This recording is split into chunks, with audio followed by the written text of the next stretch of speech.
দেশের বিভিন্ন জেলায় শেষ দিনে চলছে ত্রয়োদশ জাতীয় নির্বাচনে প্রার্থীদের মনোনয়ন যাচাই বাছাই কার্যক্রম। ফেনী ১ আসনে বিএনপির প্রয়াত চেয়ারপারসন খালেদা জিয়ার মৃত্যুর কারণে মনোনয়ন স্থগিত করা হয়েছে, তবে এই আসনে বৈধতা পেয়েছেন ৬ জন। শেষ দিনে খুলনা ২ আসনে বিএনপি প্রার্থী নজরুল ইসলাম মঞ্জু সহ ৪ প্রার্থীর মনোনয়ন বৈধতা পেয়েছে। নওগাঁ ১, ২ ও ৩ আসনে বৈধ ঘোষণা করা হয়েছে ১৫ জনের প্রার্থিতা। আর তথ্যে ত্রুটি থাকায় ৫ জনের মনোনয়ন বাতিল ও ২ জনের স্থগিত করা হয়।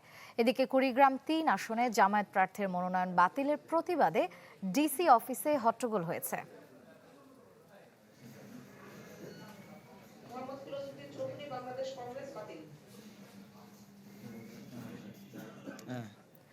মনোনয়নপত্র যাচাই বাছাইয়ের খবর জানতে আমরা সরাসরি ঢাকার বাইরের প্রতিনিধিদের সাথে যুক্ত হব। সঙ্গে থাকবেন খুলনা, কুষ্টিয়া এবং কুড়িগ্রামের প্রতিনিধিরা। শুরুতেই যাচ্ছি খুলনায়, সেখান থেকে যুক্ত হচ্ছেন বেল্লাল হোসেন সজল।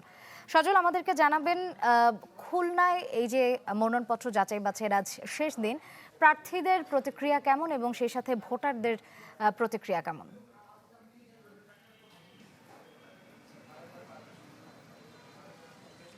শ্রেয়া, ইতিমধ্যেই কিন্তু খুলনার যে মনোনয়নপত্র যাচাই বাছাই সেটা সম্পন্ন হয়েছেন এবং প্রার্থীরাও স্বতঃস্ফূর্তভাবে এই কার্যক্রমটিতে সহযোগিতা করেছেন রিটার্নিং কর্মকর্তাকে। তারাও আজকে উপস্থিত ছিলেন, যেহেতু আজকে একেবারেই শেষ দিন। খুলনার যে ২ আসনের সেখানে ৪ জন প্রার্থী ছিলেন, ৪ জনের মনোনয়নপত্র বৈধ ঘোষণা করা হয়েছে এবং খুলনার ৬টি আসনে মোট ৪৬ জন প্রার্থীর যে মনোনয়নপত্র সেটি কিন্তু যাচাই বাছাই হয়েছে এই গত ৫ দিন আজকে সহ। এই মনোনয়নপত্র যাচাই বাছাইয়ের মধ্যে আমরা দেখতে পেরেছি ৪৬ জনের মধ্যে ৩৫ জনের মনোনয়নপত্র সেটি বৈধ ঘোষণা করা হয়েছে এবং বাকি ১১ জনের মনোনয়নপত্র সেটিকে বাতিল করা হয়েছে। এবং বাতিলের উল্লেখযোগ্য কারণ হিসেবে যেটি দেখা যাচ্ছে যে স্বতন্ত্র প্রার্থীদের ক্ষেত্রে যে নির্বাচনী এলাকার যে ভোটার রয়েছে, ভোটারদের যে ১% যে স্বাক্ষর প্রয়োজন, সেই স্বাক্ষরের জালিয়াতি, এছাড়া এটার আয়কর রিটার্নের কাগজপত্র জমা দেওয়া, এছাড়া শিক্ষাগত যোগ্যতার যে কাগজ সেটি সঠিকভাবে জমা না দেওয়ার কারণে কিন্তু এই ১১ জনের মনোনয়নপত্র সেটি বাতিল হয়েছে। তবে রিটার্নিং কর্মকর্তারা যেটি বলছেন যে আগামীকাল থেকেই কিন্তু তারা নির্বাচন কমিশনে আপিল করতে পারবেন, সেই আপিলের সুযোগটি রয়েছে এবং তারা যে আপিলের আদেশ কপি সেটিও প্রস্তুত রেখেছে বলে জানিয়েছেন। এবং তারা যেটি বলছেন যে প্রার্থীরাও কিন্তু এই মুহূর্তে একেবারে নির্বাচনের যে উত্তাপ, যদিও খুলনায় শীতের হিমেল হাওয়া বইছে, তারপরেও কিন্তু নির্বাচনের যে উত্তাপ সেটি প্রার্থীদের এবং ভোটারদের মধ্যে কিন্তু দেখা যাচ্ছে। তো সেটা সব মিলিয়ে যদি বলি যে খুলনার যে প্রার্থীতা যাচাই বাছাই সেটি সুষ্ঠুভাবেই সম্পন্ন হয়েছে। শ্রেয়া। ধন্যবাদ সজল। এবারে চলে যাচ্ছি কুষ্টিয়াতে, সেখানে আছেন শরীফ বিশ্বাস। শরীফ, আমাদেরকে জানাবেন যে কুষ্টিয়ার আসনগুলোতে প্রার্থীদের কতজন প্রার্থীর মনোনয়ন এখন পর্যন্ত বৈধতা ঘোষণা পেয়েছে? হ্যাঁ শ্রেয়া, আমরা জানি যে ত্রয়োদশ জাতীয় সংসদ নির্বাচনে কুষ্টিয়ার ৪টি সংসদীয় আসনে সর্বমোট ৩৩ জন প্রার্থী তারা মনোনয়নপত্র জমা দিয়েছিলেন। আজ যাচাই বাছাই হয়েছে।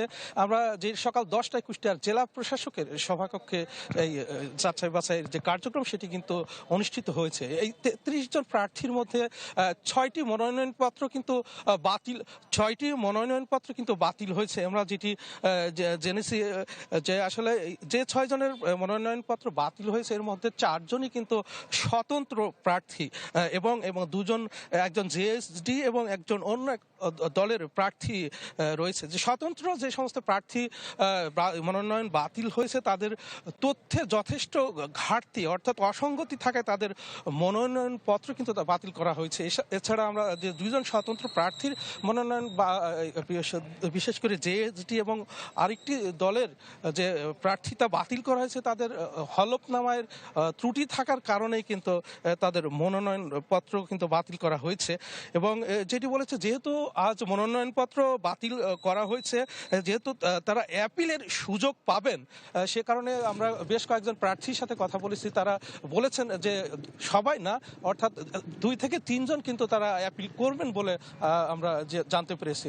শ্রেয়া। ধন্যবাদ শরীফ। এবারে চলে যাচ্ছি কুড়িগ্রামে, গোলাম মাওলা সিরাজ আছেন সেখানে। সিরাজ, আপনি আমাদেরকে জানাবেন কুড়িগ্রামের আসনগুলোর কি পরিস্থিতি?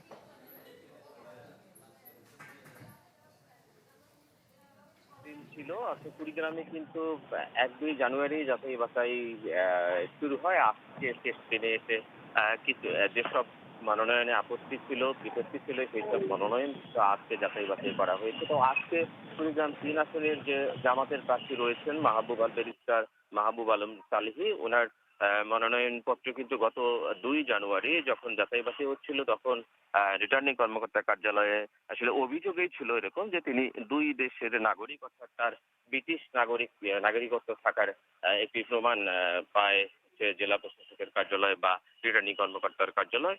সেদিনই কিন্তু সেই মনোনয়নপত্রটি স্থগিত করেন এবং আসলে তা সেদিন প্রার্থী দাবি করেছিলেন তিনি এই নাগরিকত্ব, ব্রিটিশ নাগরিকত্ব প্রত্যাহারের জন্য তিনি আসলে আবেদনও করেছেন। তবে সেই তার সপক্ষে কাগজপত্র নিয়ে কিন্তু আজকে তাকে ডাকা হয়েছিল রিটার্নিং কর্মকর্তার কার্যালয়ে। তিনি এসেছিলেন। তারপরে তিনি যে কাগজপত্র দেখিয়েছেন সেটি সন্তুষ্ট হতে পারেনি রিটার্নিং কর্মকর্তার কার্যালয়।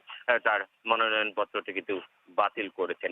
এরপরেই কিন্তু জামায়াতের যেসব নেতাকর্মীরা উপস্থিত ছিলেন রিটার্নিং কর্মকর্তার কার্যালয়ের সামনে, তারা কিন্তু তীব্র প্রতিবাদ করেন এবং এই ডিসি অফিসের সামনে কিছুটা হট্টগোলেরও সৃষ্টি হয়। পরবর্তীতে সেখানে অতিরিক্ত পুলিশও কিন্তু মোতায়েন করা হয়। আমরা রিটার্নিং কর্মকর্তার কার্যালয়ের মাধ্যমে যে খবরটি পেয়েছি, যে তথ্যটি পেয়েছি, যে কুড়িগ্রামের যে 4টি আসন রয়েছে, এই 4টি আসনে কিন্তু 30 জন প্রার্থী পত্র জমা করেছিলেন। এর মধ্যে 4 দিনের যাচাই বাছাই শেষে 4 জনের মনোনয়নপত্র বাতিল করা হয়েছে এবং